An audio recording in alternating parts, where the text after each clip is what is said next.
To పురా local సినీ ప్రపంచం. నేను మీ హేమమాలిని. మరి ఇవాల్టి సినీ ప్రపంచంలో ఏమేం అప్డేట్స్ ఉన్నాయో ఇప్పుడు చూసేద్దాం.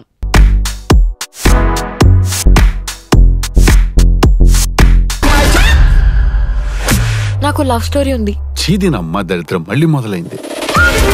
నా ముట్టు పేరు పెట్టుకున్న సాతి రెడ్డి, నీ ముట్టుకుంటే భగ్గుమంది పచ్చ ఎండు గడ్డి. ముందుగా మొదటిది, డీడీ అభిమానులు పట్టుబట్టి సాధించారు. మరి ఆ వివరాలేంటో ఇప్పుడు చూసేద్దాం. నా ముట్టు పేరు పెట్టుకున్న సాతి రెడ్డి, నీ ముట్టుకుంటే భగ్గుమంది పచ్చ ఎండు గడ్డి. సోషల్ మీడియా ప్రభావం ఏ స్థాయిలో ఉంటుందంటే ఏకంగా ఒక సినిమా ప్రమోషన్ ఎలా ఉండాలో సూచించే స్థాయికి వెళ్ళిపోతుంది. మార్చ్ 28న మ్యాడ్ స్క్వేర్ విడుదల కాబోతున్న సంగతి అందరికీ తెలిసిందే.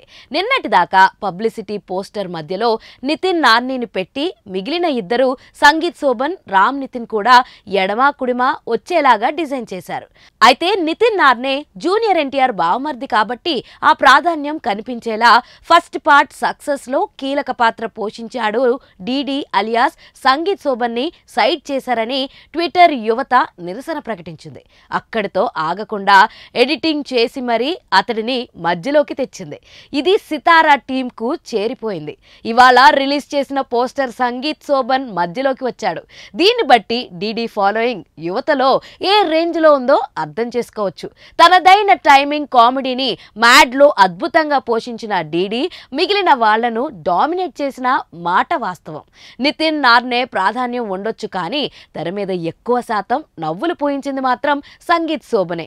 మ్యాడ్ స్క్వేర్ లోనూ ఈ ముగ్గురు అల్లరి ఓ రేంజ్ లో పేలబోతుందని ఇన్సైడ్ టాక్. ముఖ్యంగా వన్ లైనర్లు థియేటర్లో జనాలను కడుపుబ్బా నవ్వించేలా చేస్తాయని అంటున్నారు. ఒకరోజు ముందే ప్రీమియర్లు వేసే విషయంలో ఇంకా ఎలాంటి నిర్ణయం తీసుకోలేదు. మ్యాడ్ కు ముందు రోజు మెయిన్ సెంటర్స్ లో స్పెషల్ షోలు వేశారు.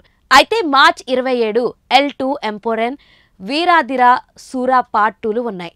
రాబిన్ హుడ్ తో క్లాష్ ఉంది కాబట్టి ముందు రోజు రాత్రే షోలు వేస్తే పాజిటివ్ టాక్ పరంగా సోషల్ మీడియా ఉపయోగపడుతుందని అనుకుంటున్నారు. పైగా కోట్ లాంటి ఈ స్ట్రాటజీ ద్వారా బాగా లాభపడ్డాయి. నిర్మాత నాగవంశీ దీనికి సంబంధించిన ప్రకటన ప్రీ రిలీజ్ ఈవెంట్ లో చేసే ఛాన్స్ ఉంది. మొత్తానికి అన్నయ్య సంతోష్ శోభన్ దక్కించుకోలేని పాపులారిటీ సంగీత్ శోభన్ సాధించడం విశేషమే. జాక్ పాట్ కట్టాలంటే ఇవి దాటాలి. మరి ఆ వివరాలేంటో ఇప్పుడు చూసేద్దాం.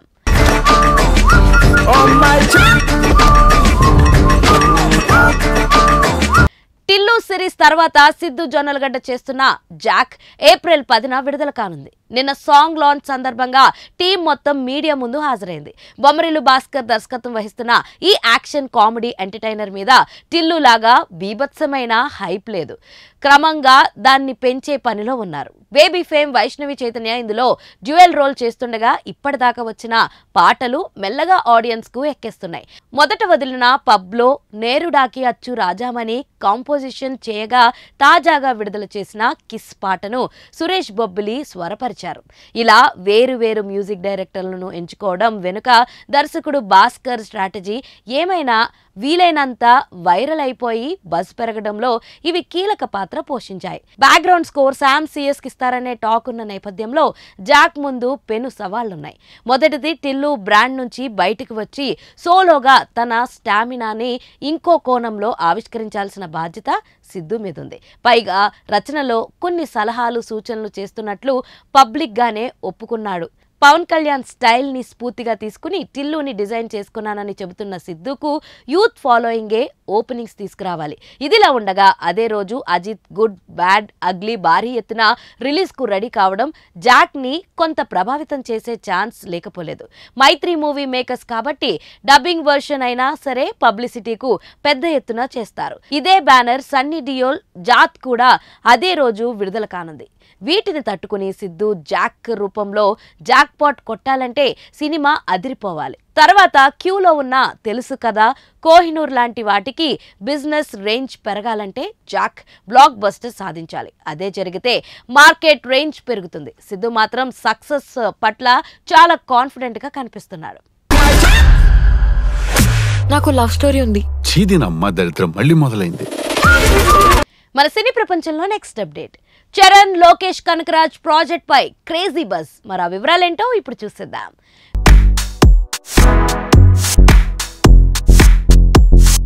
గ్లోబల్ స్టార్ రామ్ చరణ్ హీరోగా ఇప్పుడు బుచ్చిబాబు సనా అలాగే సుకుమార్ల కలయికలో భారీ చిత్రాలు చేస్తున్న సంగతి అందరికీ తెలుసు. అయితే తన తోటి ఉన్న స్టార్స్ లా మరిన్ని సినిమాలు తన లైనప్ లో లేవు. అఫీషియల్ గా అయితే ఈ రెండే కనిపిస్తుండగా నెక్స్ట్ సినిమాలు ఏంటి ఎవరితో అనేవి ఇంకా ఖరారు కావాల్సి ఉంది. అయితే ఈ చిత్రాల్లో కాలీవుడ్ స్టార్ దర్శకుడు లోకేష్ కనకరాజ్ తో చేయనున్న సినిమా కూడా ఒకటని కొన్నాళ్ల నుంచి రూమర్స్ వస్తున్నాయి. మరి ఈ క్రేజీ కాంబినేషన్ పై ఇప్పుడు కొత్త బజ్ వినిపిస్తుంది. దీంతో ఈ చిత్రంని కన్నడ నిర్మాణ సంస్థ కేవీఎస్ ప్రొడక్షన్స్ వారు టేకప్ చేయనున్నట్లుగా టాక్. వీరు ఆల్రెడీ లోకేష్ తో కొన్ని సినిమాలు సైన్ చేసుకోగా అందులో ఒకటి గ్లోబల్ స్టార్ తో కూడా ఉంటుంది అని టాక్. మరి చూడాలి ఈ కలయిక ఎంతవరకు నిజమవుతుంది అనేది.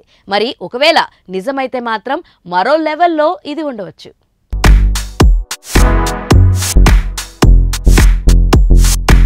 సో చూసారు కదా, ఇదండి ఇవాల్టి సినీ ప్రపంచం. మరొక ఇంట్రెస్టింగ్ ఎపిసోడ్ తో మళ్ళీ కలుసుకుందాం. అప్పటి వరకు చూస్తూనే ఉండండి పురా local. This is your Hemamalini signing off. Bye.